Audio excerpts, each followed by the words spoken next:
Hello, good Hello. afternoon. Happy Sunday shift.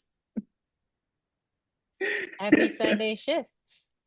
Make sure that you like, you share, you subscribe, tell a friend to tell a friend. Apparently, also can comment on Spotify. So if you listen to us on Spotify, I just found out you could do that, and I was really excited because I was like looking at comments, but I realized I don't know how to log in as Sunday shift, so I can't reply. But if you leave comments, we will see them. And Oh, also, shout out to Aaron and Liz who supported with the Buy Me a Coffee. We appreciate it again. Of course, this is free. We do it for the love of the game. So you don't have to give us anything, but we so appreciate um, that you did and that you do. And I'll leave that link in our description again. It's a okay. lot of housekeeping. Tanya, how Yeah, are you? I'm doing pretty good. I been kind of a little less stressed this week given the holidays and I'm yeah. I've been watching I did a couple of binge watches. So first, I binged watched Gladiator. Well, no, I just watched Gladiator all over again and then went immediately to see Gladiator 2, which is everything and more. Denzel was Denzeling, the special effects, the story was still great. So, if you guys are a fan of Gladiator 1, definitely check out Gladiator 2, in a theater near you. And then Saturday, I watched Transformers 1, which is animated. It starts before the other Transformer movies. It's a prequel. And then after that, I decided to do a deep dive into Transformers, the cartoons. And so I have the Transformers theme song in my head. Here it goes. Okay, Transformers You're more gonna get than us flagged. You're gonna get us flagged on oh, YouTube. yeah. Okay. Well, basically, I have the Autobots refrain in my head because it's a catchy melody, actually. Hmm. And I found, of course, I knew the theme song by heart, and then I'm finding just watching the episodes, I can actually say the dialogue by heart. Now, I don't even count myself as a huge Transformers fan. I think when I was a little girl, I'd watch it because my brother would force me to. I was never all that into it, but man, I just felt like I knew everything by heart. Like I had been its number one fan all my life, and I hadn't. So I watched the cartoon series. The original, they call it Generation One originals, and then they have a generation two. And yeah, so that's been my life for the weekend. You know me, I get Okay, all immersed into one show and I have to devour every aspect of it until I get my fill. But there you go. also shout out to Dune because Dune also has was a prequel series. Um, I think I forgot what it's called, but it's on HBO. They only have one episode out. Um, but yeah, it also looks pretty good too. So a lot of good TV watching I've been doing. I have not watched any of those things. And at first, when you said Transformers, I was about to go on a Shia LaBeouf rant because we don't mess with Oh, him. But oh. the cartoon is fine. I was, it was. I don't know if you would have seen my face. It was queued up, be like, "Oh, Shia Oh, LaBeouf, let's talk about it." oh no, I was watching pre-Shia. I was. I feel about him how I feel about James Franco. Like, don't get me going. Um, I about won't. either of those. I will Mm. not do that. Um, and yeah, before we push play, I was telling Tanya that so I'm still in Milwaukee and I was getting my hair braided, and my braid lady, or like the braid lady, not mine yet, hit me up. It was like trying to change the time, and I was like, "See, this is." So we'll see. Next week I will either have braids or I won't. And like I don't know. We don't know yet. We don't know yet. But I am Yeah. looking forward to. I am going to New York soon. I have to go for Oh, work. Yeah, and while I'm there, I'm nice. actually going to um like one of the private dinners with Evan, uh, who plays Dex, and Katie, who plays Oh, Willow. Yeah, yeah, yeah. I'm gonna go. okay. So interested to see what happens there. If y'all have questions that you would like for me to ask either of them, leave them in the comments.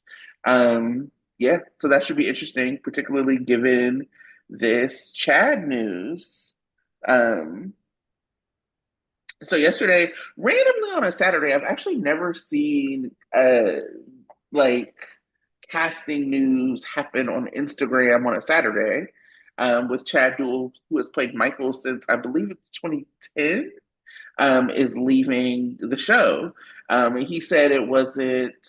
He said it, wasn't goodbye. It was farewell. Or I don't know what he said. Something like that. See I you could later. look. Yeah, it was like see you later. And Mhm. then Frank, who rarely ever talks about these things, Frank, the producer of the show, executive producer of the show, came out and said um, that they didn't have any plans to recast anytime soon, but that Michael would be having like a good story or something. And I'm like, well, that would be a change of pace then, because he has not had that. Yeah, how did you feel about this? How do you feel about this news? How do you feel about losing Michael? I'm sad because we're just getting into, I feel, a storyline for him that was going to be juicy. He was going to come out. We're going to be seeing, at least we were hoping to see Bad Michael come out. And he's leaving. Though we might still see that. Apparently, the way that um, Frank Valentini phrased his tweet, it's like we're going to come with a great storyline for him when Chad leaves in the new year. So we Mhm. might still get to see a couple months of Bad Michael. Um, so with Chad, but I'm still sad for that. But then I want to wish him well. I mean, the internets have come up with all kinds of reasons why he's leaving, and which I don't necessarily want to buy into pretty much. But just praying for him and his family. Heard some other things that he's been going through personal, and that hope he has the opportunity to do that while he's on this hiatus. And then if he decides to explore and do other things. Be, looking out for that. But just kind of sad for, for Michael Morgan Corinthos to be going off somewhere. I hope he just, I don't Yeah, know I think how I feel I about that. remember when he was on State of Mind, he talked a little bit about like some health issues he had when he was Uh-huh. on with Mo. So this was a year or so ago, and I know he just lost his father, and that was part of the Hmm. temporary recast that we had Hmm. a few weeks back. So hope all is well with him. I've never like really been all up in his business like that. So I Right. don't know anything about his personal life aside from like the stuff that's been like super public. Yeah. But yeah, hope all is well with him. I know he's a new dad. Obviously, we want people to be happy and healthy for their kids. I thought it was weird. People were already in his comments. Like, it's one thing to comment or to talk amongst yourselves, but people was in his comments talking about a Michael recast, like on his Instagram. It's Yeah, like, like, what's wrong with y'all? yeah, I think That's these fans are wild that's because they come up with all these scenarios. They, talk to the actors any old kind of way. It's just like, y'all, like I think you said it before, it's just a television show. To relax a little bit. Um, I guess I just the new saying is folks are saying now, go touch grass. I was like, I but, love how you think that's a new thing. That's really funny. oh, Um, is it? It's not. not new. Yeah, I would just say that I don't know. It's like people forget how to be people around these folks. Right. Like I would never, if I put up a if somebody I knew put up a job announcement or like I'm leaving my job announcement, I would never get in their comments and be like, wonder who's taking your place at this job. Especially because he said this is a tough decision. Like he doesn't have any control over that. So it's one thing to have that conversation in the ether, but when I saw it in his comments, I was like, this is weird. Um, I will say, I don't. I mean, I've had a hard time with this show. I had a hard time this week. I've had a hard time the last few weeks, and just like thinking about the way things have gone. I don't know what happened. I don't know what's going on, but it feels like whatever is personal is happening is bleeding over into the scripts. So even the idea of evil Michael or bad Michael, which I've always loved, Chad's playing. One of my favorite stories from him is when he took Avery from Sunny, and it was like spiteful and funny, and I'm gonna call her AJ, all of that. I've always thought he did really well with that work.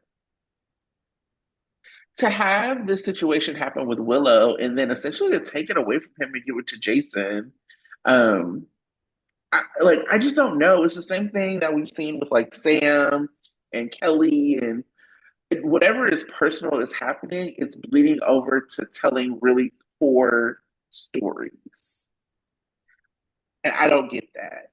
And I don't know if personal feelings like lending itself to story is the way to tell. I mean, I know that's not the way to tell to like run a show, and it feels like it's tanking the show. If I'm being quite honest, just the Chad thing. I don't know. I mean, we can only speculate. I'm sorry, announcing something on a Saturday on Instagram sounds weird to me. I don't know. We'll see. We'll see what comes out. We'll see what doesn't come out. I don't. It's not that I feel uncomfortable speculating. I truly just have no information to base anything on. But whatever it is feels personal. And this is the second time, if not more, that personal feelings have like impacted the way stories have been told. Yeah, I don't necessarily see it that way in terms of Michael's story because I think how they write Michael has always been kind of hit or miss. I'm definitely seeing it with Sam, which is with Sam and Kelly Monaco. That's just been really crazy. How they've written the story, how the silence around her leaving and this just not naming her and not recognizing her 20 years and all of this stuff. That is really crazy to me. Michael, it seems a little bit different. I guess Chad and Frank have definitely seemed to have a better relationship. But as far as his writing goes, I think the writers have always been not as stellar when it comes to Michael's storyline. Um, but with Kelly Monaco is definitely something personal, and I think it is kind of having people feel less than excited about GH and where it's going in the future. And I think there's a lot of negativity right now. And I think what the fallout of Kelly Monaco is almost bleeding into Chad Michael because folks are like, oh, so GH is just going down. It's going all down. Everyone's leaving left and right. I was like, well, I mean, Chad is leaving of his own accord. But everything else, I don't know. I'm still not at a point where I'm seeing what's going on with Chad Duell as the same as what's going on in General Hospital in totality. So, but we'll see. Like I said, Yeah. we don't have enough information yet. We'll have to see what comes out. Or if anything comes out. But I Oh just yeah, I think that announcing something on a Saturday is weird. And I think that there's a difference, like, when you're at a job for a long time and you're at an impasse and you like I mean, I've been at jobs where I've left, I haven't been fired, but I wasn't a yeah. great job or I wasn't having the best time. And Mhm. I feel like watching particularly this story, the way other things have gone down for him. Michael has been Mhm. written poorly for a very long time. Mhm. Um, Michael has not had peers. Michael has not really had friends. He's been written into the corner into this dad role. He's been written Mhm. into a corner into like what was happening with him and Sonny. He does, even if you think about it, Chase used to be his best friend, and now that's Dante's best friend. There's never been anything that's been rectified for him. So I would have to imagine if I was Chad, I'd be like, I'm not being challenged as an actor. This is not good work.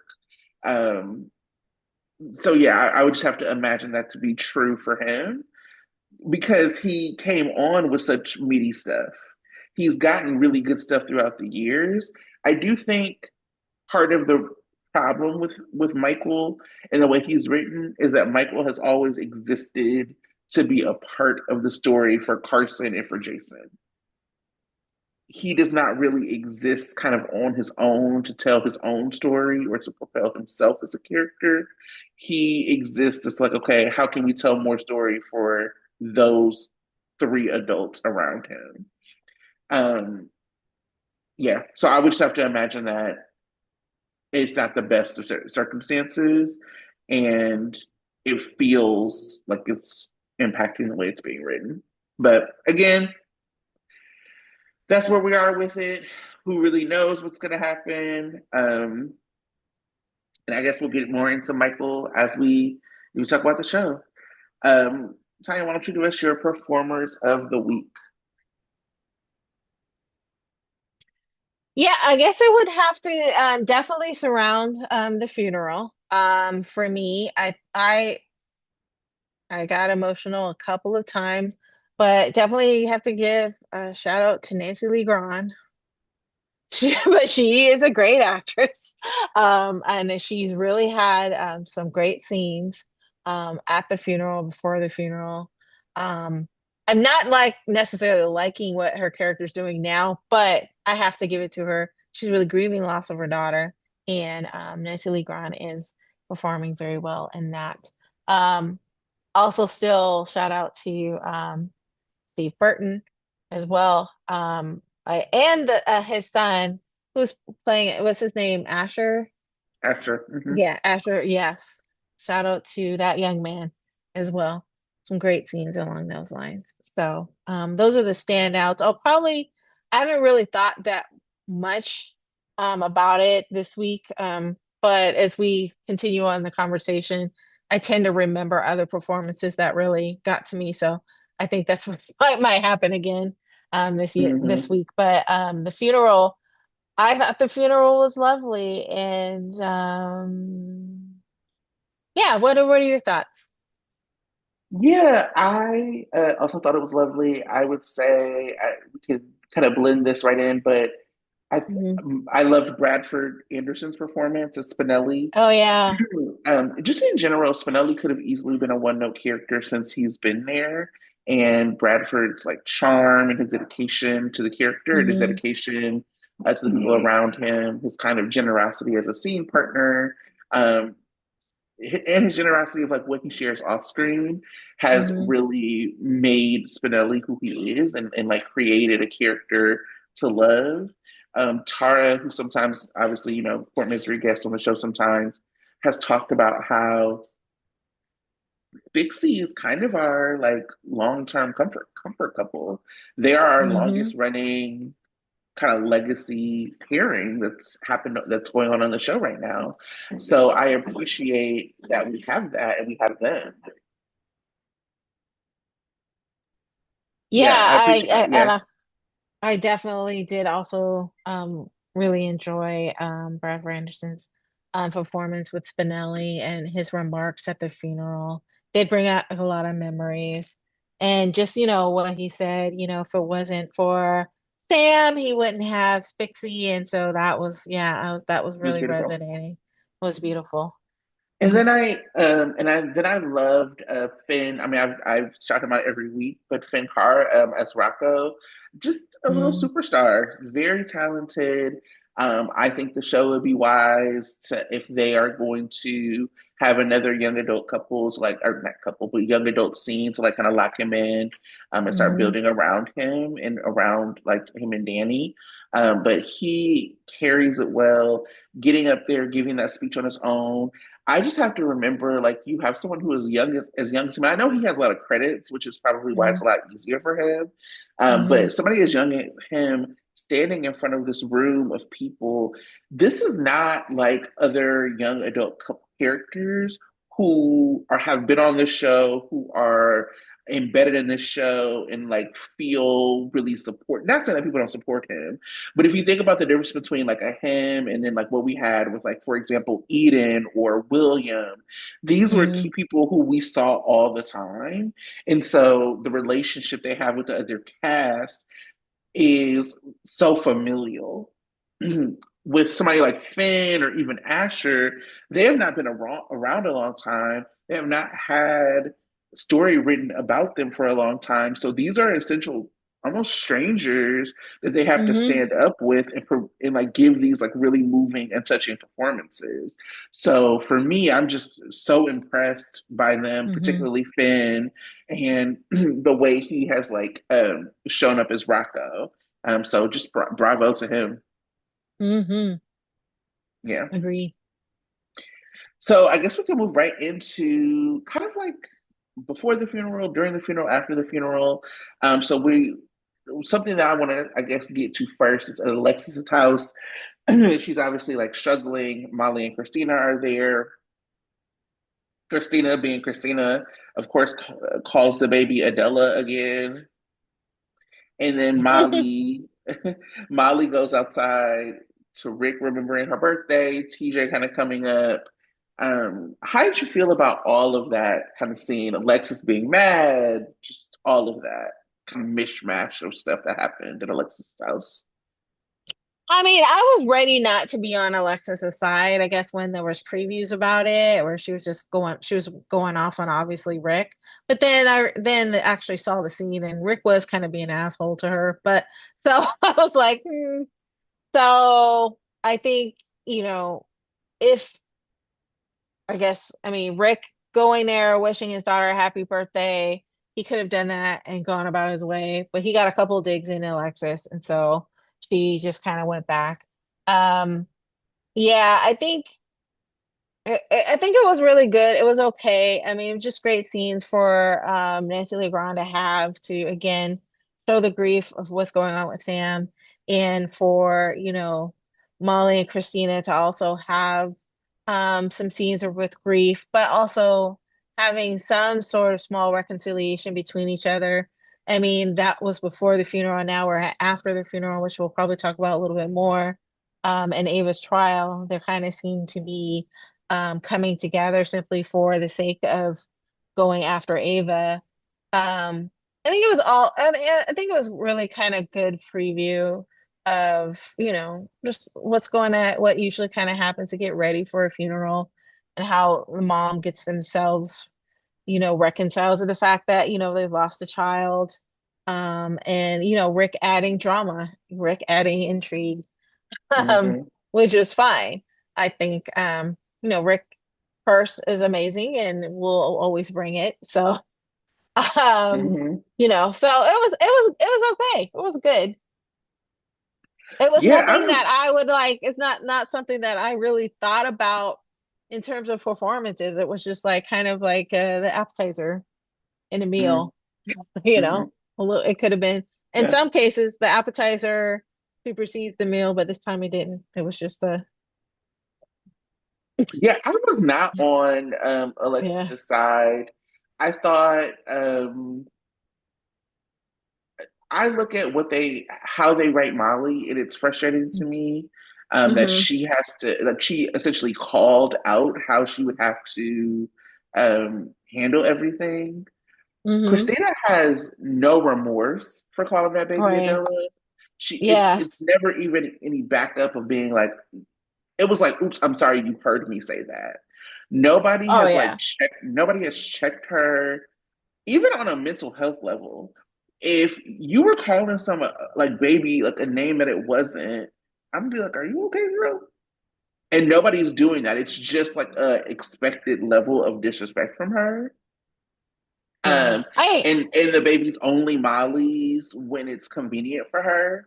So I'm gonna name it. I'm gonna take it. I'm gonna say it's mine. I'm gonna be the mom. You don't know what it's like to be a mom. But then when I want you to go after Ava, all of a sudden it's our our baby, daughter. Yeah. and I I still just Yeah, I agree. The fact that people are still letting her call the baby Adela and not checking her, um, is disrespectful, definitely disrespectful to Molly. And at first I was giving Alexis some grace because, she's all she's grieving. She's not even really thinking about Christina in that way. But um, I do feel that Alexis does need to rein her daughter in a lot more than she does. Like, even, I don't even think, I mean, Molly said something to her about how she has to, always take a back seat to Christina. And Alexis acknowledged it a little bit, but I don't think Molly really gave it to Alexis in the way that she needs to. And I no, don't she think never Alexis, has. yeah. And I think Alexis really needs to have somebody tell her, your daughter, you are you're the biggest enabler to Christina. And no one, she doesn't acknowledge that about herself. And I think it definitely does a disservice to Molly. And I wish Molly would stand up for herself more. But she's almost like she's resigned to this role in her life, and I she get doesn't it. even, I yeah. get it, and that really wasn't my point. I think that Uh, Molly could like say something. I understand why she's not in the height of grief. I think the right. reason I wasn't on Alexis's side is that Rick didn't even come in the house. No. So you let Yeah. your daughter is on her own. You realize that she forgot her birthday. You realize that Christina said something that was really messed up. You looked out the door. You saw Molly getting supported, and then you said, "I can't handle this." Rick did not try to come in the house. You wouldn't have even Right. had any interaction with Rick had you not gone out talk about what you couldn't handle without thinking about what your daughter might have needed in that moment. You could have said, "I don't really want to see him here, but let's let Molly have this moment, and then let's move it on." That's why I wasn't on Alexis's side. What Rick Mhm. said to her was like out of pocket. Rick is always out of pocket, but for me, it's like not understanding that you are not supporting your daughter. Maybe you don't have the capacity to support your daughter, but Rick is the person in that moment who is supporting your daughter. So just like you need what you need, Molly needs what she needs. And that's why I was just like, mm-mm, I'm good on Alexis for that.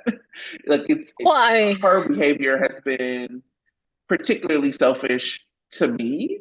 Um, and yeah, but I I mean, wasn't just with to it. just to keep it real, I am never on Alexis's side. I may not have prefaced it, but I'm giving her grace this week. I don't like Alexis. I don't like her character. I don't like her attitude, how she treats Molly, how she treats Sam. I feel like it's very condescending. Like, even when Sam was alive, I mean, she's all, Sam was everything to me and blah blah blah, and she helped me learn. Ma'am, you've always felt that you were superior and that you had the right to tell Sam how to live her life. You Yep. definitely judged the state Jason. You're doing it now, trying to be like Jason doesn't need to raise his own son.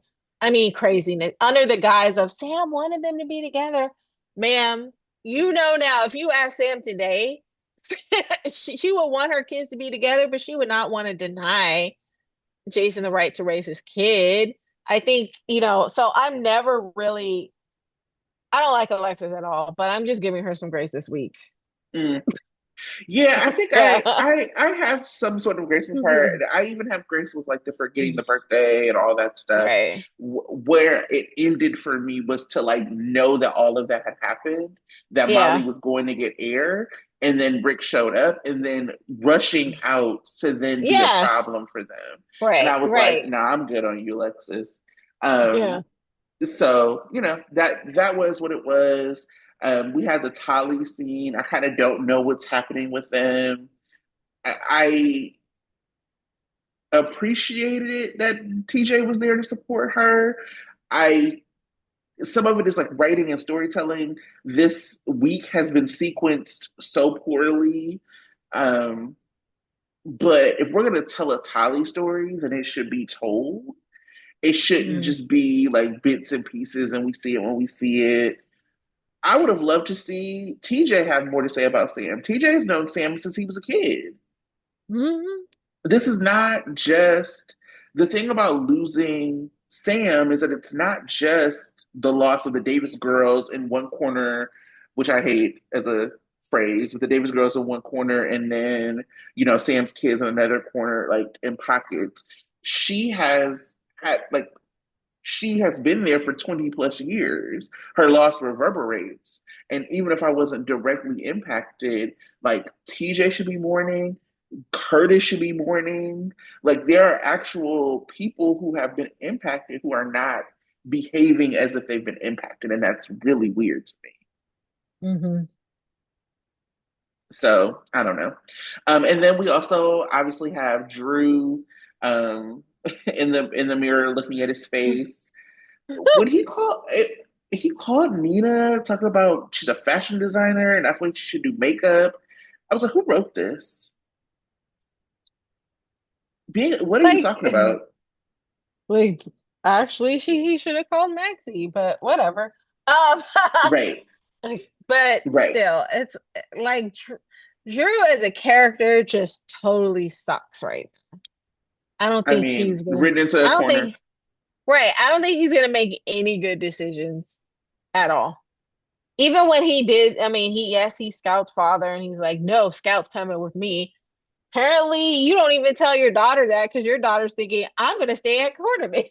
You don't care about what your daughter thinks. Off-screen Scout has already negotiated where she's living. Right. I mean, we can get into this after the funeral talk, but it's all so convoluted. They should have Yeah. all just stayed at the Quartermains. It shouldn't have been hard. Right. But yeah, like it just shouldn't have been hard. It's silly. Um, but we have Drew telling the kids that he walked into a door or something like that, and the boys not believing him, and Scout just Mhm. being, oh, Scout broke my little heart, such a sweetie, which is like, if you're hurt, you gotta tell us, because she doesn't want to lose her other parents. Right. I was put off at Nina pressing that Jason needed to be arrested, Yeah. as if Danny didn't need his father. Right. As if Jason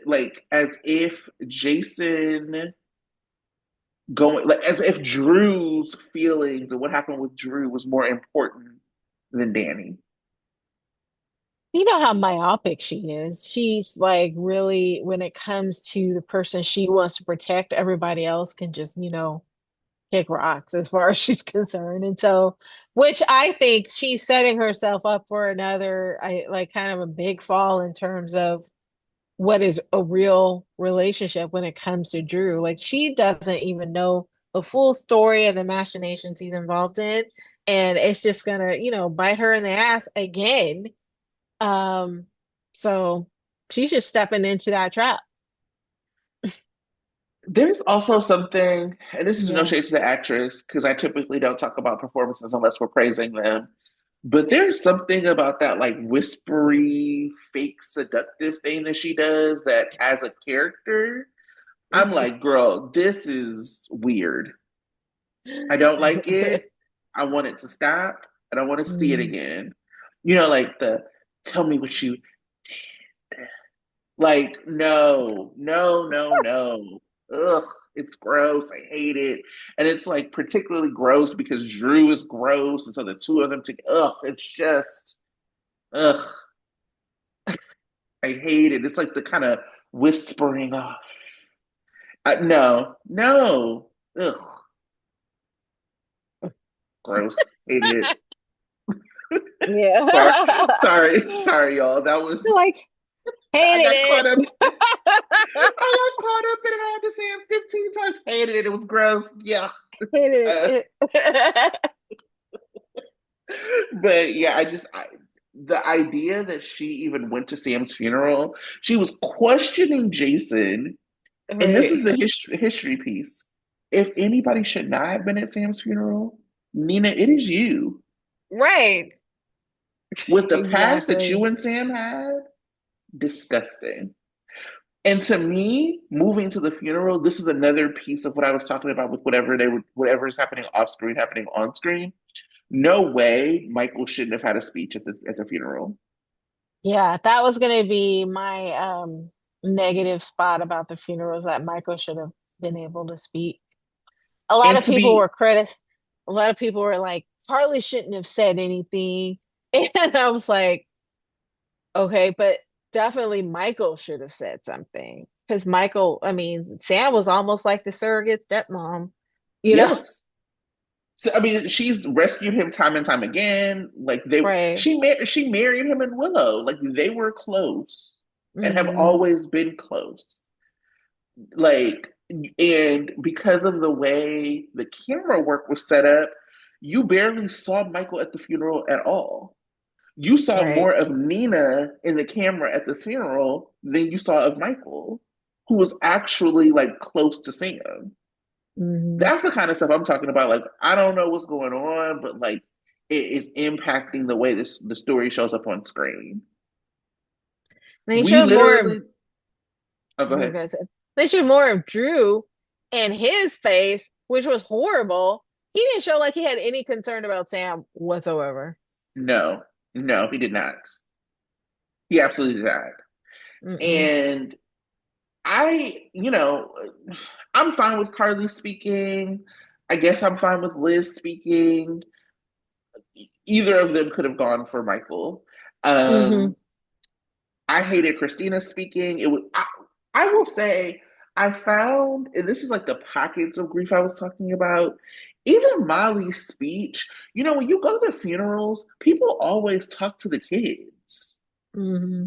You know what I mean? Like, even when I'm giving a story, I'm gonna say, and this is how your mom was. Like, as my sister, I know she was my sister and I'm gonna miss her, but like, I'm gonna be a good aunt to you to like take over this space in your mom's life. It just was really bizarre to me that unless it was directly connected to the kids, people weren't bringing up the kids. Even, and this is what I mean about the show just feeling like they throw things together and they don't think them through. Sam has been a part of Jake's life too, for better or for worse. like, but for better for the last decade of his life, Hmm. and that's Danny's brother. Hmm. So as Elizabeth is giving this speech, nowhere in it is she like, and obviously Jake is going to be here for y'all. He loves y'all too, kind of thing. Right. What's happening? What are we doing here? It just feels like the lack of intention for me just like shines through in moments like this. The funeral was missing not Rocco, sorry, Leo. Hmm. I mean, even as Trina should have been at the funeral, and I know that as soap fans, we understand things. It was a packed space. It was possible that they couldn't bring any more cast there. Then let's show them setting up the overflow at the Quartermains.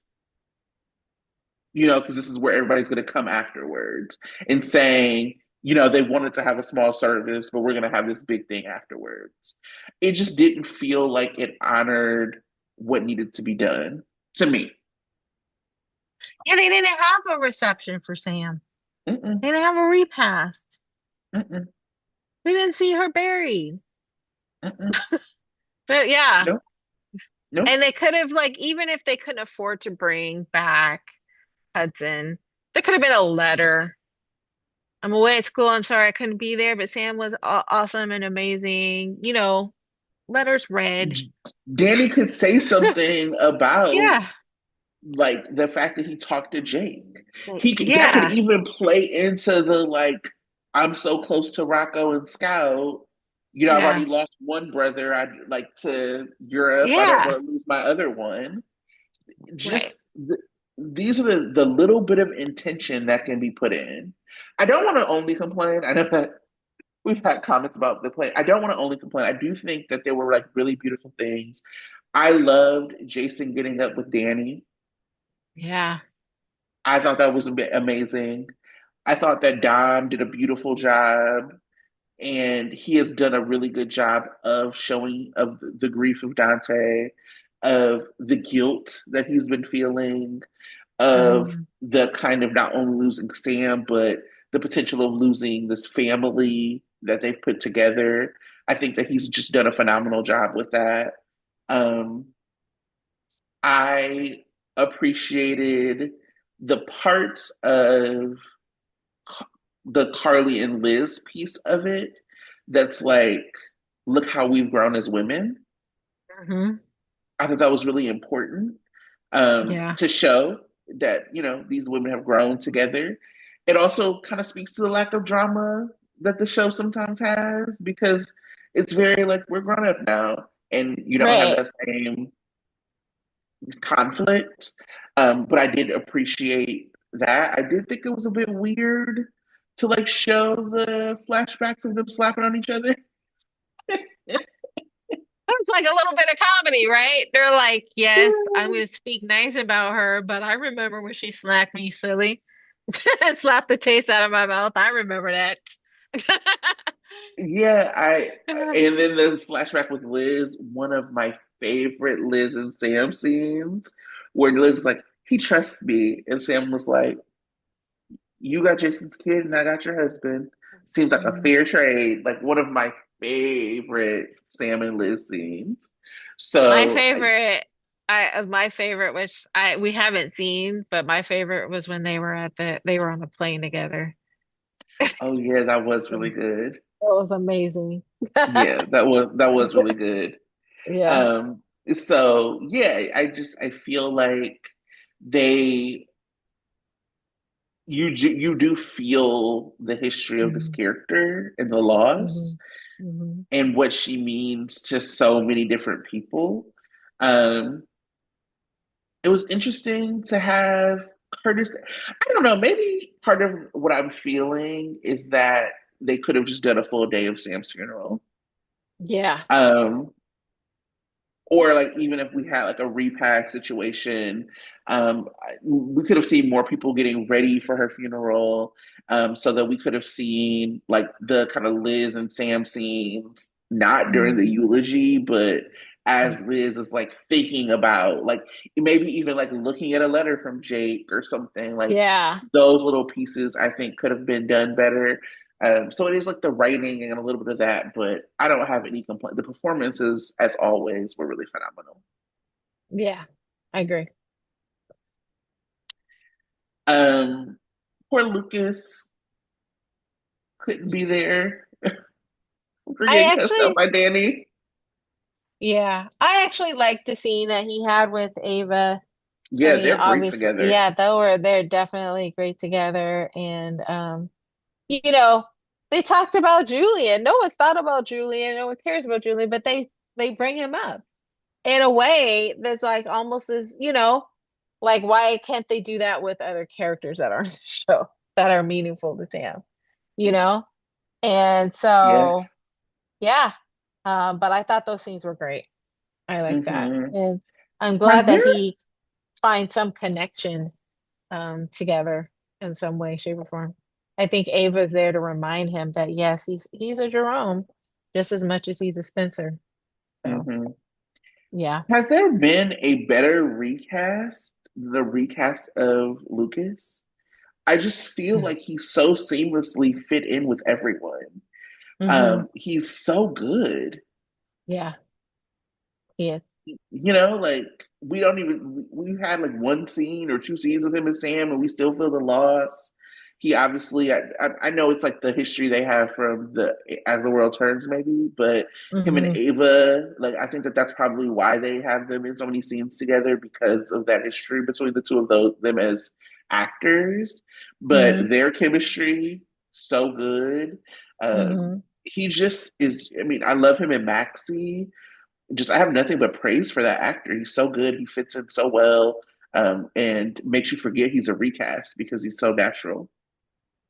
Yeah, I don't know if we mentioned it, but at the time, I don't know if we were on that week, but yeah, shout out to his scenes during the death of Sam in the hospital. Hmm. I mean, those were very powerful. Did a very Hmm. good job. Yeah. Yeah, he's great. I didn't need the day of Sam's funeral for Lulu to wake up. I didn't need it. It's like wearing white to someone's wedding. Do that shit tomorrow. Mhm. Still a proponent of the holiday wake up scene. Those were traditional for me. Hmm. Those are what I'm Hmm. used to, you know, Hmm. or, even if it wasn't the holiday, her waking up when Laura was yelling at her to wake up. I mean, that's soapy to me. That's what I'm used to. But they Yeah. waited till she's already, and what I don't want to see again is the waking up being dragged out. I don't like that whole added extra of will the family find out that Lulu's awake? I don't want to see that. And it seemed like I felt like that maybe Dante or Lucas was headed over there and would like I that's what I was hoping, that maybe Dante was heading over to talk to Lulu after I think he had some sort of conversation. No, he had it with Christina. Christina was telling him you don't have to feel guilty over Lulu, Hmm. over Sam. And so then in my mind, I was like, yes, this would be great if Dante decides to go over and visit Lulu now and Hmm. finds her on the floor, struggling. That's fine for me. I do not want this dragged out, though. I don't want it to be like 2 weeks from now, Laura finds out that Lulu's awake. Get it over with. Yeah, it was. I mean, yes to everything you said. What? Yes, yes, yes, yes, yes. A million yeses. I found the fact that she wasn't hooked up to any machines to be just like, what are we doing? What's happening? You telling me she just had major surgery?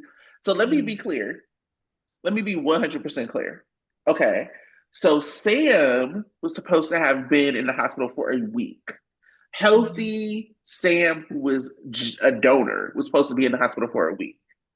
Lulu, comatose recipient who did a risky procedure, went right, like left the hospital in less than a week and didn't need to be hooked up to any kind of machinery. I know it's a soap. I know we're supposed to suspend disbelief. I know. That was absurd. Her waking up and like trying to stand up, even just okay. Okay. Okay. It wasn't good. It wasn't good. And it also was like the way they're telling it is so choppy. If you're gonna tell the story, then this is the story, and this has been the problem with some of the other returns. This is what should be on. It should not be you left me with Lulu on the floor, and then we'll see more next week. Right. That And doesn't make any then sense. And then I guess somebody shared a photo of Alexa Havins on the set in front of Bobby's, and she's still in Hmm. her scrubs and a sweater. And people were like, "What? She's already escaping to Bobby's?" So I was like, "Yeah, if that is true, that deserves all the criticism the ridicule that they're getting." And I'm just like, maybe she's just happened to be standing on the set of Bobby's just there. But if it's because of scenes that are being written that she's in her hospital scrubs, just walks into Bobby talking about I'm awake now. No, no, Shout out please to don't let that. Brett. Shout out to Brett if you follow him on social media because Right. he did a really great job. I took what he did and put it on our Instagram, and it was the scene that Lulu had with Cyrus. They Hmm. like redid it. They like completely Hmm. recut it from when M did it Hmm. to Alexa now doing it. So you can look Hmm. on our Instagram, and I put the side by side, and obviously like tag Brett because also this is very unrelated. Somebody made me mad. They stole one of our Instagram posts and then like reposted it as their own. You can just give credit. We don't even post a lot on Instagram. You could just give credit. There's no need to steal. Anyway, but yeah, so shout out to Brett for that. And he also posted that the scrubs that Alexa had on were Grey's Anatomy scrubs. That's fun. Listen, okay, everybody's living at the Quartermains. We can't have everybody in funeral scenes. Are we poor as a show? Are we broke? Is everything okay? Like Ah, I think it's it's cute. it's it's like anyway. So, but also, so I mean, we have Lucas get cleared Mhm. Of Sam's any wrongdoing with Sam's death, but now we have Liz being brought in and getting questioned because I can't remember the name of the drug that was in Sam's. Sorry, I know somebody else will remember that was in Sam's system.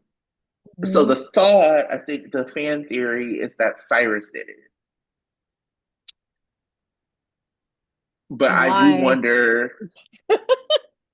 Why? I do wonder how long we're gonna have to sit with this story of Liz being blamed for it. Hmm. Yeah. I again, I want whatever is going to happen to happen quickly. Yes, absolutely. Yes, Let's move. because Let's move. Let's move it along because it's not even interesting. The other thing that I would like to happen and move along is whatever they're doing with Lucky. hmm Now, if you follow me anywhere, if you watch this show, you know I've been loving JJ's Lucky since episode one of Sunday Shift. That has always been that is my guy. I don't want hmm to know too much about JJ and his personal life. Don't tell me nothing because I just want to love his Lucky in peace. And even I am like, bro, you're a deadbeat. I've had enough. I don't understand the writing for this character. I don't get how Yes. people have to beg him every single day, every single time he's on screen to like want to be a father to his freaking kid. I'm tired of it. It is silly. It's not compelling. And if you don't have like the long-standing love of Lucky, like if you're, I'm pretty sure they're trying to make Lucky like a main character. Why would you make a mainstay and a main character that annoying and unlikable? And people having to beg you to like care about your kid enough to stay in town does not a likable character make hmm at all. They could have easily had him worried, a la Jason, that like East African warlord was coming after him. Because dude came into town, blew up a building, and neither Lucky nor Isaiah Isaiah. were phased. Didn't care, didn't speak about it, didn't talk about it, didn't hear about it. What are these I connections that we're not making? I just feel like what GH is doing with his return is so wasteful. Like Yeah. the way that they had announced it and the way that they talked about him coming back, I expected to see Lucky in nearly every damn scene. Mm-hmm. Like he should have been treated like Sonny and Carly's treated. Like almost he's in almost every scene. He is Well, connected Carly's to not in almost every scene everything. anymore. Well, I know, but I'm just saying the way people think about Carly and Sonny is what I expected them to have for Lucky because he is a huge deal to have him come back after years. And yet they have him in this storyline where people are begging him to stay, but then they're not even that frequent, right? He's not involved in storylines that he should be involved in. He's not Mm-hmm. meeting with people that he should be meeting with. He's not reminiscing or getting back into, what's going on. And it's been disappointing. Mm-hmm. And I wanted to, I want him to, get back into what it means to be back in Port Charles. He should have literally only been thinking about whether or not he's going to stay for a day, Right. pretty much. Right. Like when Laura said, "Can you stay with me to keep?" Um, in case something happens with Lulu, that should have been okay. I'm deciding to stay. No ifs, ands, or buts. That's it. But Hmm. no, he's still like, well, now that Lulu's okay. Look, ma'am, you no, sir, sorry. It's just like I don't like it. I don't like how they're doing this. And I would think now if anybody should be mad for me, I'm thinking it should be Jonathan Jackson. Because he's Hmm. like, I could be doing something else. Besides Make Your Eyes on Elizabeth, which I love because I'm an Like, LML2 fan. actually have loved all the scenes that he's had with Elizabeth. Hmm. The And chemistry all is of still those, given. yeah, Let's do it. all of those scenes could have happened within a day, and he could be moved on to trying to get Elizabeth back in his life. All these things. So I think it's too drawn out. I think they're really wasting an opportunity, and I hope that they do better. Maybe, I don't know. Just like It- I want them to do better. Particularly because it's also like Mhm. Aiden so much loves his father. Right. Aiden just wants his father to be in his life, and Lucky has to be talked into it. This is gross. Yeah. And it's not what anyone wants to see, particularly for someone who you are trying to make like a mainstay of the show. It's just not, nobody wants to see that. Mhm. It's not good storytelling. Mm-mm.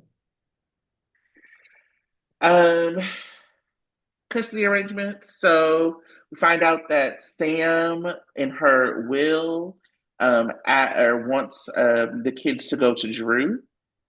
So I have two questions. So one, is this the will that was on Diane's desk? Diane also noticeably missing from the funeral, or is this a different Right. will? Yeah, I think that's a question that everybody has. Because I think Oh, okay. yeah, I think everybody has that question because I think everyone thinks it's a different will because it's Mm. dated differently, right? Um, Yeah. So they so were like, so Jason was like, "Oh, this will is from when I was presumed dead," but then Alexis was like, "This is before Sam and Dante were together," and that doesn't line up because the day that basically Sam found out the news about Jason was the first time Sam and Dante slept together. So those dates don't actually match up. Um, I will also say, I mean, this is because the show doesn't plan ahead. We don't. Drew does not seem to care about Danny. not at all.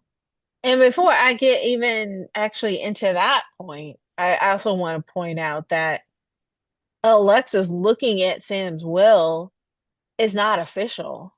Like there hasn't been official notification of who's the executor of Sam's will.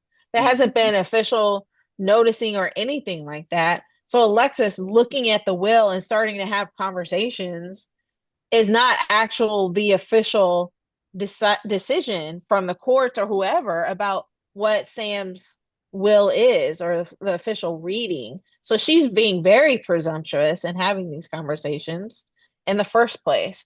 But yes, Mm-hmm. going back to Drew doesn't give a damn about Danny. He only cares about himself, really. Mm-hmm. And wanting up and lying to everybody about why Jason and him are beefing. Right. And even in the most generous ways to discuss Right, this, he cares about Scout. So what we have seen is that Jason cares about both of those kids. right. We have seen, Scout talk about Uncle Jason. We saw him comforting her. We have seen a bond between Jason and Scout. And as a matter of fact, when Drew was presumed dead that one time, Jason had Scout and Danny. Right. When Drew came back and whatever, like, and was pretending like he cared about Jason, because like this whole thing about him hating Jason is so ridiculous now. Because when he first came back, he was crying about like how they could have been close. We never saw him say, and like because he rescued me and because I know that I took away, Danny's father, I'm going to be present for him as well. They just never did what needed to be done with Drew. We had the one scene where Jake was concerned about Drew after he was like beat up at the hospital. All they ever really did for Drew is to make him like Carly's boyfriend and Michael's backup. Hmm. And they never, so part of the reason why he's so written into a corner now is because he had no goodwill go. I mean, he's a creep right now, by the way, but he also had no goodwill going into this story. He just has been a creep going into this. So I, I can't the even fact, remember, like to your point, I can't even remember seeing Drew, except for that scene with Jake, seeing Drew with all of the kids. Like mhm, Jason was with all of the kids on Halloween. Jason has been, like whenever he's had custody or he has visitation, it hasn't just been about Danny. But for Drew, it's always like, I'm gonna pick up Scout, me and Scout, Scout, me and me and Scout. Like mhm, he doesn't really think about the other kids or don't really interact with the other kids too much, you mhm, know? mhm, mhm. I mean, these are writing choices. These are also, a little bit of acting choices. Hmm. It's really bizarre to see. It's interesting to like that nobody's asking a bigger question about what the drama is between the two of them. I feel like that's a very Yeah. missed, weird opportunity. Why in the Hmm. world would Jason and Drew be fighting? They just never have Hmm. had anything to do with each other. So why would Sam's death cause them to fight if you Hmm. didn't know any better? I'd be like, what is going on here? Even the idea that Nina believes that Drew or that Jason's like going to come after Drew later or that Jason is still some kind of threat to Drew, it all just like makes no sense. And then Jason being so adamant that his kid wouldn't go to Drew, people need to ask why. Right. Like Nina didn't even ask, why is Jason after you? Are you doing something with the business? Like, what is going on? Like, she's not Well, even asking that. she assumed it's because of the one kiss with Willow. She assumed that Oh, yeah, that was her assumption. But like oh, people that's like right. Alexis, And he did lie and say there's mhm, nothing else going on. right, There's nothing. Yeah. right. But even people like Alexis, even Dante is like nobody's Right. like, what the hell's going on? So I don't know. I did really love, I will say, I have loved the way Jason has showed up for his son. Hmm. I loved them going to visit baby Lila's grave. I love him including Danny into the conversation. It very much is like how I would expect grown up Jason to parent. What do you Hmm. want? What are you thinking? And when he went to his brother husband Dante Hmm. to ask him I love what we that. should I love do, those scenes. I grown loved man those stuff, scenes. Right. so good. It also was a Hmm. reminder of how much history there is between Dante and And Jason. Jason. Yes. Yep. That history is strong between the two of them. And Hmm. and this like mutual respect they've been able to Hmm. build over time. This is Hmm. what I want to see. This, the kind of relational respect, the kind of thing Hmm. that's like we have known each other for 15 years, 20 years, whatever. This is the way we discuss things with each other. Hmm. You And we can even like have the Jay, drama. Go ahead. they respect each other, even though basically Sam was with both of them, Yeah, right? yeah. I mean, they There was at respected no because of point, that. yeah. I mean, it was Yeah, just like neither one of them begrudged each other their feelings over what's going on with Sam, and they yeah. both respected the family dynamic. That's Hmm. what I love about it. Drew has never done that. Even when Never. Jason, I remember there was a scene, even with Billy Miller, when Jason came back and Billy was, I mean, Drew then was very possessive over Danny at the time. He's like, I remember I guess Jason was talking to Danny. He was like, don't talk to my son. I remember that. I was just like, wow. He's had like Drew has had animosity over Jason for a long time. But for Except for me, that one little period of time where they were getting along. It's just for been me, weird. that made sense Yeah. because you basically have someone coming into your life who is saying that you're not who you think you are. So there's like a Right. lot of like animosity. And plus Billy was so good and Yeah. he actually was given dynamic things to do. He was a hero in his story, right? Like so Hmm. I understood the animosity between and both of them loved Sam. Right. Like so because Jason, no time had passed for him between when he went into the water and when he came out. So his love for Sam, his kid, was like the same. So that made sense. Then we had like the scenes where Jake tried to bring the two of them together, like we're going to baseball games. We had Oscar, and that's Hmm. even with like Jason cared for Oscar, Hmm. like the whole "I'm gonna take you on a motorcycle" thing. He was there, to help build the treehouse, whatever it was. And when Drew was like presumed dead, Jason stepped up.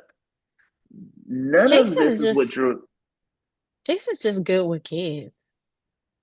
except for he won't Michael, stop. Except for he won't stop mobbing for them. But yeah, he won't stop mobbing for them, but he loves kids. He'll protect them and fight for them though. yeah. Yeah. So it's weird to me that Drew is the way. So now when Jason was presumed dead the last time, all these presumptions of death, when he was presumed dead the last time, beforehand, him and Drew had bonded to the point Right. where, because he went to rescue him, to the point where Drew was Yeah. like, "That's my brother. I'm so sad. Oh my God." So it never made sense the animosity that Drew held for Jason when Jason came back, particularly when the Carly of it all cleared up. You Hmm. out here hitting on Willow and sleeping with Willow and her mama. You're not worried about Carly no more. So whatever animosity you had towards Jason because of that should be gone. You're the one who made the decision to let Carly go, too. Mm-hmm. You Yes, recognize game. You're like, okay, I can't compete with this. I'm out. You shouldn't be mad at it. you made the decision. Right. So I now here's the flip side: is the mob dangerous or not? So Because if we are gonna just have Jason living at the Q's with two cops, where he's like in and out of the house mobbing, then let's say that they're not mobbing anymore. Let's say that they're just like become legit importers. Because that yeah. I remember when I first started watching this show, and I'm sure that other people could resonate. Like, please let us know in like the comments or whatever how you feel. But if you've been watching for a long time, but there was a gritty nature to the mob, Hmm. and the danger was there. It was always ever present. People had bodyguards, people had all of these things that were like you never forgot. The backdrop of the show was that the mob was dangerous. And now they just kind of break it out whenever they feel like it. And again, if the mob like if the mob is dangerous, then Jason shouldn't be in the house with kids. Hmm. The whole And town it's lives in the mansion now. And again, he about to leave out to go mob with literally two cops in the house with him. I kind of feel like they're leaning towards Jason getting out of the mob game. Maybe. Like I think he's gonna maybe he's slow walking it because maybe, his loyalty to Sonny will always be strong. But I mean, I'm seeing him doing things, doing action that's not necessarily related to Sonny's business. Sonny pulled him back in when he murdered Kate, Bygone and Kate, but that's pretty much it. Jason hasn't really been doing mob-like things. He's been doing, Mm-hmm. I need to rescue Lucky or I need to protect so and so, but it hasn't been like I need to be an enforcer and murder this person because they're selling drugs. And so he might be inching his way out of it. I don't know. Mm-hmm. And then also that weird thing, what threw me for a loop was Sonny offering Christina a job in the business at first. I was like, It was really? I was like, what? And then Christina. all of a sudden it was like the Corinthos coffee thing. But still, I was just like, her. Christina's so useless. I'm so over her. She's too grown to be so useless. Like, what happened to I'm Charlie? over She's it. not. I mean, she's not in charge of Charlie's anymore. I mean, we don't have home chick. She's gone. Phyllis has been They gone. just So, disappeared her. They were like, this black lady who ordained this affair that didn't turn into a marriage. She's done now. We're done here. right. Yeah, I don't know. I don't know.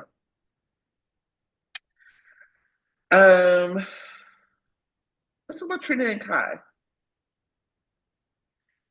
I think that they have very cute chemistry. I want to talk. I want to start positive.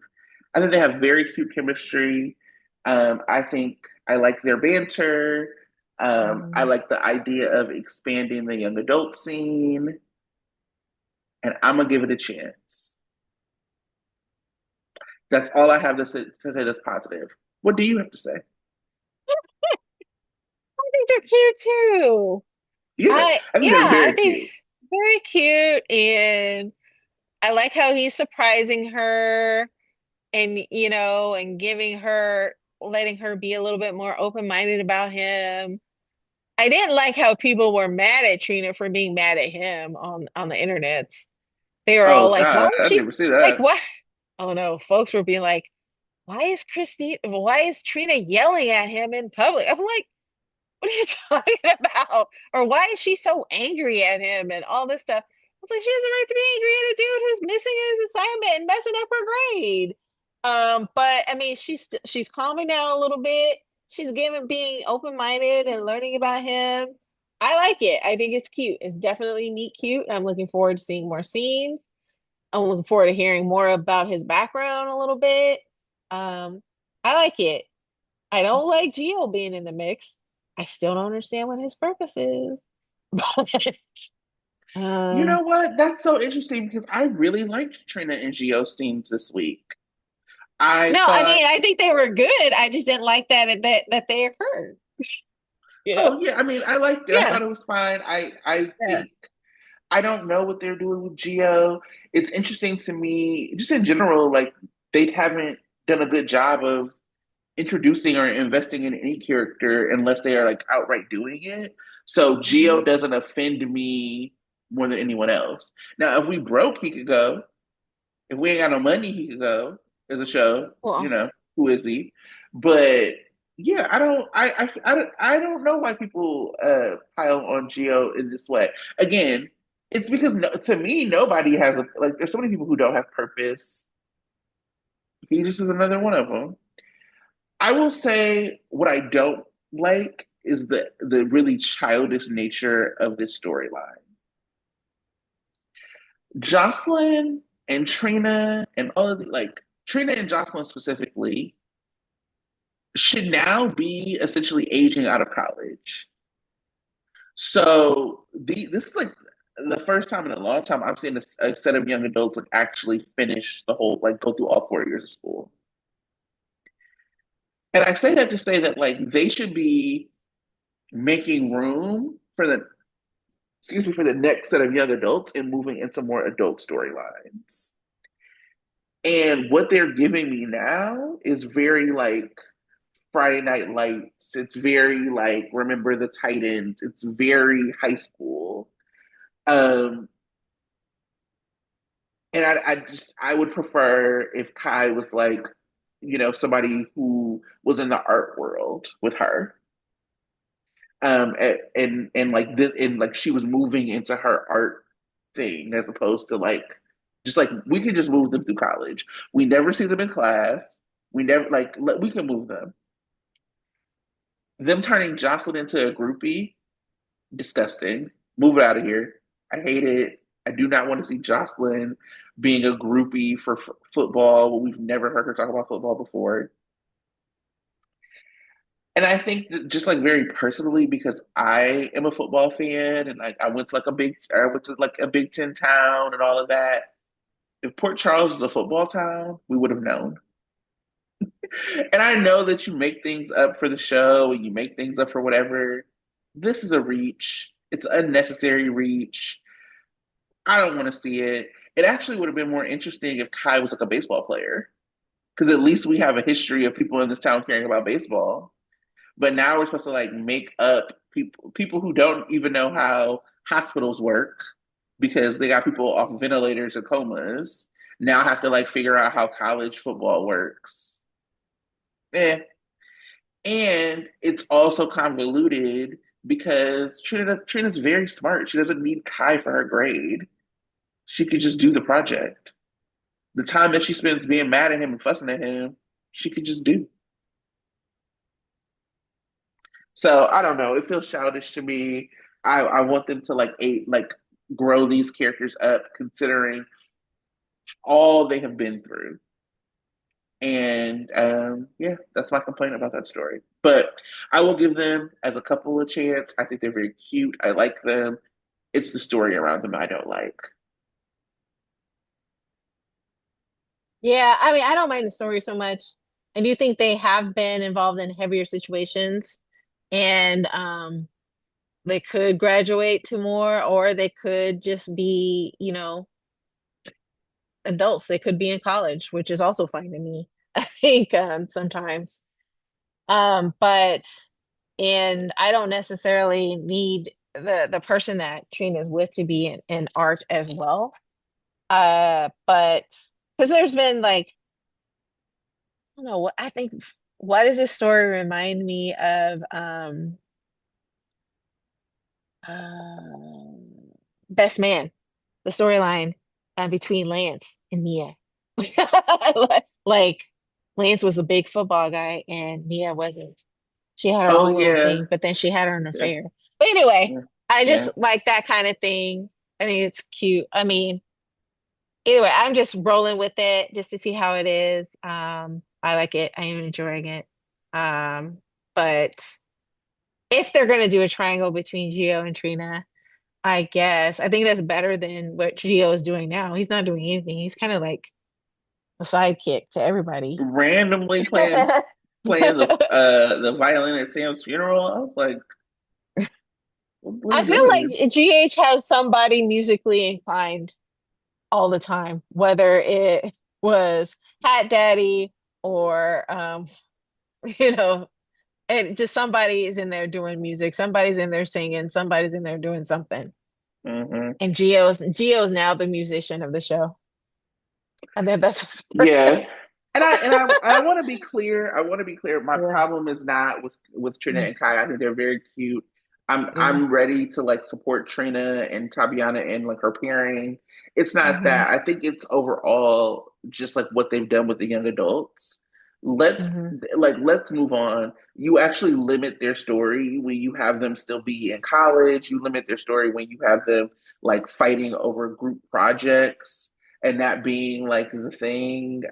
I'm ready for them to like move beyond that personally, and be into the real world because I remember like some of the best Maxie and Lulu story was when they were like working, corporate. And you got them involved with more people. It allows them to like be connected to more people because you essentially write them into like a corner and having to create more college stuff if they're only in college. Look at Jocelyn. What did Jocelyn do? But the thing, we don't even know what Jocelyn, like at first, Jocelyn wanted to focus on medicine, and now she's like, I don't know what I want to do. I want to see what's happening. And unless they actually build up the art scene a little bit more, because right now it's just Ava and Trina that are in the art, then there's not going to be like they're not going to be working together at Crimson or anything like that unless Crimson's like, we're going to have an art section of our magazine and Trina, you're going to lead it, or something like that. They have to Mm-hmm. there's a certain aspect of that that's going to be challenging for them until their world revolves more around what GH is about. Um, but they would Yeah, I have to agree with hide you. that. I think the college thing too is difficult because, and I think maybe that's what they're attempting to do is build more of a college story for them so they can be in that story. Which is why if they do it and they do it right, I wouldn't mind them staying in college and being college because there could be drama around college. But we Well, don't they have should we don't be in have their last year. yeah. They could have drama in their last year. But there's just not enough of that kind of set or creation of story around that. Like we don't know. This is the first time that there's actually people outside of children of Port Charles who are their age that are involved with them. And so I don't know. I just want to see where it goes. And Um, I yeah, think that if I felt like they were gonna do that, yeah, I would be interested in seeing where that goes. yeah, But as for now, I feel like the show is probably a little broke, if I'm being honest. Like yeah. we can't even have the right amount of people in scenes for a funeral. You know what I mean? Like I just don't Right, see them building this in that way. right. And I'm trying to operate my brain is trying to operate into like what I think is possible, not what I would like to see. I think that's Mhm. maybe where I'm at. Maybe not. Maybe I'm also just hungry. I mean, because I also think about like a summer. Yeah. Like what I mean is, I would have loved a summer story where Trina and Jocelyn stepped up to be the faces of deception. And so that Mhm. way you would have had them with Maxie, you would have had them with Lucy and Tracy and Brooklyn, and they would have been doing this work, and then they would have gone back, and then Trina would have been like, this has inspired me to go back to school and finish my whatever. We would have had them doing something that's like connected. Now they're so much on an island on their own, they just literally do nothing. Um, Mhm. yeah. So anyway, we'll see. Um, I'm gonna always support my girls, Trina specifically, but always supporting Jocelyn and Trina. And we'll see what goes from there. Mhm. Um, Ava's upcoming trial. Everyone's against Ava. We talked a little bit about this, and apparently now it's like some proxy war for Morgan,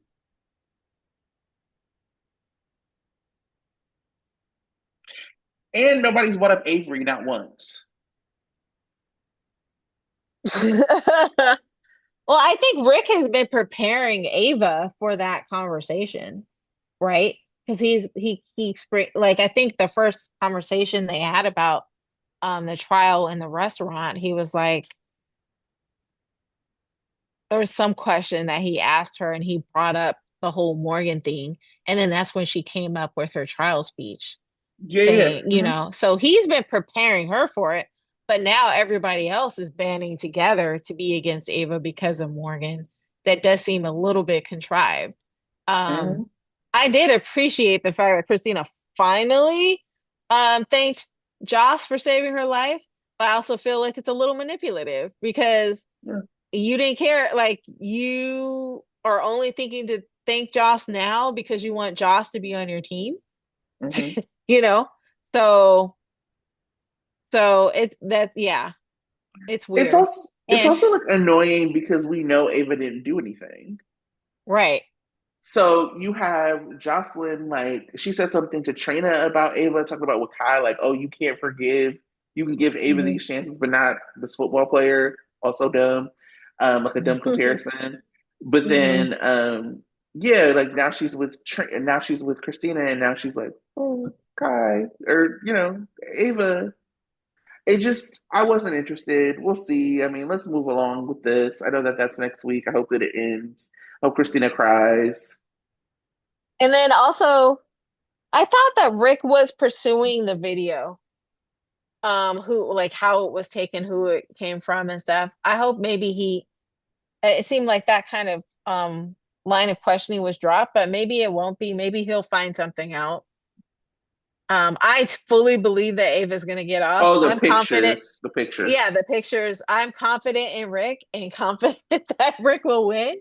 But it'll be interesting to see it how he does it, other than Ava having a really stellar testimony, because I don't think that'll be enough, but mm, we'll see. I mean, I think they're gonna have to crack that Ava actually didn't do anything wrong, and Yeah, then show Christina in a bad light all over again. yeah. Michael and Curtis. So now Michael is apparently, because he's salty, planning to try to take over Aurora. So he basically went to Curtis and was like, "Join finna give you Aurora. Let's take them down together." I don't think that's enough of a revenge, Michael. I think you need to No, go even harder. I don't think Drew cares about Aurora either. no, Drew needs to be publicly humiliated. Exactly. I don't know. It was lackluster. We'll see what happens. And Michael and Curtis together is extremely lackluster, to be quite honest. And Curtis just not like Curtis not believing that Drew could turn on him was so crazy. Like It's silly, the minute that Michael said, "Oh yeah, Drew offered me the job," I would have been like, right? and the fact that Michael doesn't think that Curtis will go to Drew and confront him is also interesting to me. And for me, it's also like I don't care about Aurora. Right. Why are we not talking about ELQ? Why are we not talking about Cat's Eye Industries? I didn't care about Aurora ever. Yeah. It just yeah, it seems like a kind of passive aggressive attack from Michael, and he him go for broke. Exactly. Well, speaking of broke, he about to be broke once he have another baby, possibly with Sasha, because she might have got pregnant in one day. I don't think Michael's ever gonna be broke. He's gonna be like Sonny with 50 million kids. True, true, true. Sasha is broke. Sasha is broke though. When Michael told Sasha about Willow and Drew, he was such a loser. He was like, "Do you think she loves him?" And Sasha was like, "Well, probably." Like I want him to come out the way Sonny did. Sonny was super cruel to Claudia all the time. I want Michael to be like, you know, having throwing some big party and all of a sudden come out with Sasha on his arm talking about, oh yeah, Willow, we're getting a divorce and Sasha's having my baby. Mm. And then, oh, and this is Yeah, why, because Drew, you did this. Like, I want him ruining Drew's reputation, shaming Willow, and being like, me and Sasha are about to waltz up out of this place with my baby. Come on, Wiley, right. you coming too. Or like, or Willow to announce her pregnancy, and Michael to be like pretending like everything's all good, and at the announcement, being like, "So is it mine or Drew's?"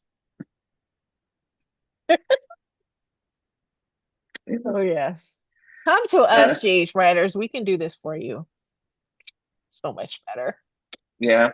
I mean, we also Mhm. did see Sasha trying to bond with the Scorpio family after, being abandoned by her trifling parents. So,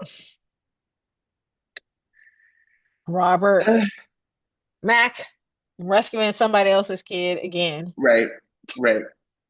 Mac is raising all the Scorpio kids. Somebody in our comments on Instagram was like, Michael really said he trying to get all of Nina's kids pregnant, even the fake ones.